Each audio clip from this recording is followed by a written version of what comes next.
んのか。ピザポテト。何？アウト。3分間待ってやる。200円で手を打ちませんか。知らないよ。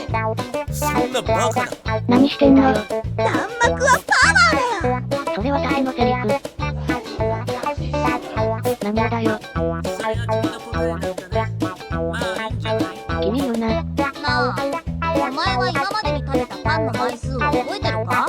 それも私のセリフ。ご視聴ありがとうございました。だから終わるの早。